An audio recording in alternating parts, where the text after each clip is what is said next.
I met a gypsy. For you, you're a guy where it's like, I would say you maximized your talent. I would say so. Like No regrets on my, like, people ask me, like, any regrets? No, not at all.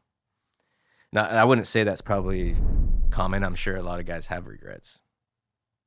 Yeah, and you genuinely like. I really don't. So I mean, sick. yeah, was there lessons learned along the way? Yeah, was there things you Yeah. could have done better? Yes, of course. But would I have done it differently? No. Yeah. No, I could honestly say that, no. That must be a good feeling. Yeah.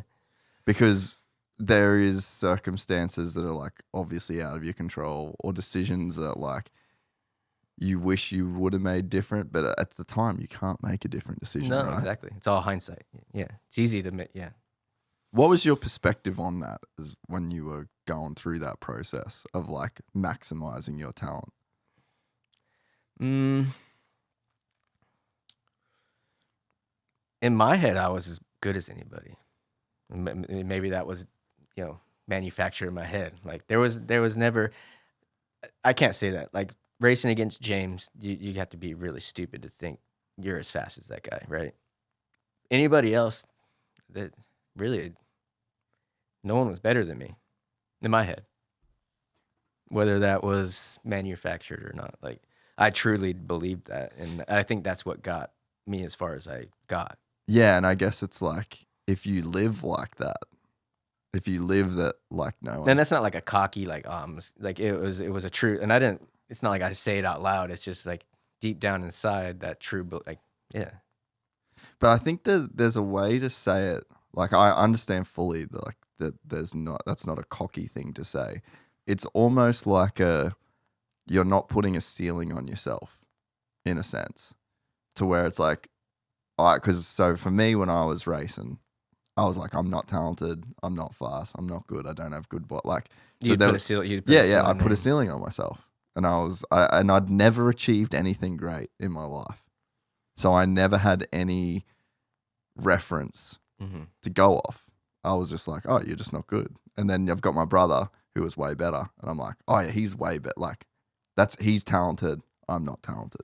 And I'm not saying I could have been this is not me saying I could have been a pro motocross rider. Yeah. But it's like, then I get to this, or my film career, I didn't put a ceiling on myself at all. And I had that same thought, like I could be as good as anybody in doing this. So it's like, yeah, it's that belief in a sense where it's not, you're not cocky, you don't think you're already there. But it's genuine. Yeah. Like you're not lying to yourself, right? Maybe you are, but.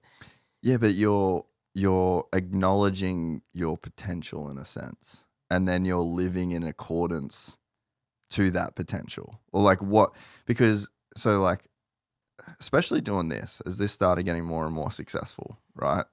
And I'd think about why. And I just feel like I started showing, like whatever the next thing that I had to do to reach whatever, like the next step, there's like you just have to get out of bed. And then there's like a roadmap in front of you. You have an idea of like, well, if I do this, and this will happen. So you end up to be successful in your life. You end up just having to do the daily tasks that would lead to success, right? And so it's like, it's just this very small incremental process. And then as I got a bit further down the road and like the ambitions get bigger, you just like, all right, well, fuck, this is what I'm going to have to do. Yeah. And then you just start. You just do it. It's like clicking off the laps in like a different sense, you know? Yeah. But I don't know. It was hard for like you, I guess, maybe you did have like the smaller wins along the way to where it's like you incrementally kind of like raise your own ceiling in a sense. I don't know if that makes sense to you. Yeah. No, I did for sure. Like I started, my first camp, when I went to my first outdoor national after Loretta's, like I drove myself, just left from there and went Millville. What was it, 20? I think I got 25th place, like then I was there. That's all I had, straight up. That was the best you could do. That was what I had. Yeah. And I knew I was good at Supercross. And there was a few other, that the Plano Honda team, they knew I could ride Supercross. I don't know how they knew, but that's why they signed me. Not off of that. You know what I mean? Yeah, but it's like you just like, well, what was your goal? Like, not your goal, but like, what did you think leaving that? Like, okay, I've just got to do this, and I got to do. You know what's crazy is I never doubted myself. Mm. I don't know, which is kind of crazy to think, right? Like, in my head, I was still going to be one of the best of all time. I don't know, like, because I knew I was good at Supercross. Yeah, And I figured the outdoor out later, but I don't know. This always had the self-belief, I guess. Like, that's fucking cool. There's not a lot of people. Not a lot of I don't people know. have it. So what do you tell your son now playing baseball? Like, what's the most important lessons you try to transfer to your kid? Just work ethic, which both my boys, one plays baseball, the other basketball. Like, they're all, and they're self-motivated. You know, I don't have to ride them. I think it's just the biggest thing. I'm pretty mellow. I'm not a crazy, baseball dad or anything, but yeah, they're pretty self-motivated. Yeah. What are is there any like the post-game or pre-game pep talks? Like, what does that consist of? Or are you I'm pretty quiet. You're like trying to say, you're doing the Roger. Yeah, I'm pretty quiet. Just sitting back, not saying nothing. I'm just pretty mellow. I'm like, my wife's pretty intense, I would say, with sport, and I would say kind of like the Jeannie, Big Rick. Like, I'm Big Rick. I just chill. Like, she's pretty intense. She does enough. That's a good cop, bad cop almost. Yeah, it's a good combo. Yeah. And you just sit in the water truck with the Miller Lite. Yeah, exactly. I'm the mellow. With the sports, I'm mellow for sure. That's so good. When did you and your wife meet in your career? So when I first moved to California when I was 18. You just bagged the Cali chicks just Yeah, as quick right off as the you bat. could. Yeah, I was at the 24-hour fitness in the gym. I met her there. Yeah, what's that? 25 years or 24 years later. Really? So was that even through like the living in the back of the truck era? Right after that.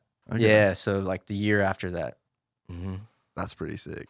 So I did that time in Texas, and then, I basically kind of still lived out of the back of my truck. I lived at that place in Paris, which I didn't even have a bedroom. I had this little like corner area where I had a bed, like ghetto. You wouldn't even imagine this place, which was in Paris. But I would drive to our race shop.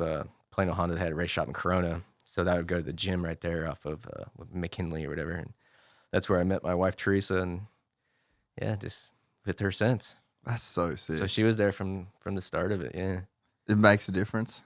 I think so. For me, like there's that whole other side of getting distracted, right? And yeah, I felt like that helped me just stay focused on my stuff, and just having a good girl in your corner. Like luckily I met her when I was young. And yeah, it's crazy the difference. Like I don't know if you can relate, but I feel like the 99% of the time I'm like the man, and I'm taking care of shit, and I'm fucking doing it, and I take care of my wife, and I like everything's on me for like 99%.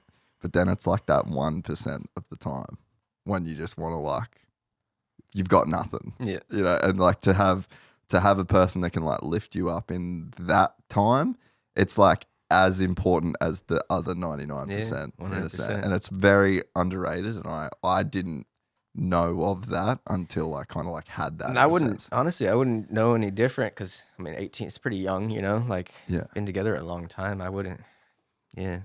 What's the tips to stay together for that long? Stay together, grind it. Just like honestly, right? Like everybody has their highs and lows. And stick it out. It'll get better. Respect, I would say, is the main thing. Yeah, because life is very long when it comes to that, and it's a roller coaster, right? Yeah, it's a roller coaster. So you just got to stay on track, and it'll get better, right? Like it goes through its phases, just like life. Yeah, and I think people give up on it too quick. Yeah, but I mean, I know there's situations where but it's too easy to give up. Yeah. I mean, it's I mean, I didn't even really think about getting married, to be honest. Like, I ended up getting married, but it's like wasn't like a thing I'd put that much attention to, or even like really. Yeah, I mean, I always said I was never gonna get married. Really? Yeah. Well, just because I don't know, I grew up. My parents got divorced when I was 14. And I was basically kind of on my own from there. Just doing my thing, and saw what it did to. I don't know. I was like, I don't want to ever deal with that. You know what I mean? So. And then it just changed when you met. Yeah, I met her when I was 18. We were together, I think, 5 years before we got married. Yeah. It was time, I guess. Yeah. If you enjoyed this content, please like and subscribe. And to listen to the full 3-hour podcast, search Gypsy Tales in your favorite podcast platform or click the link in the description below. Gypsy Gang.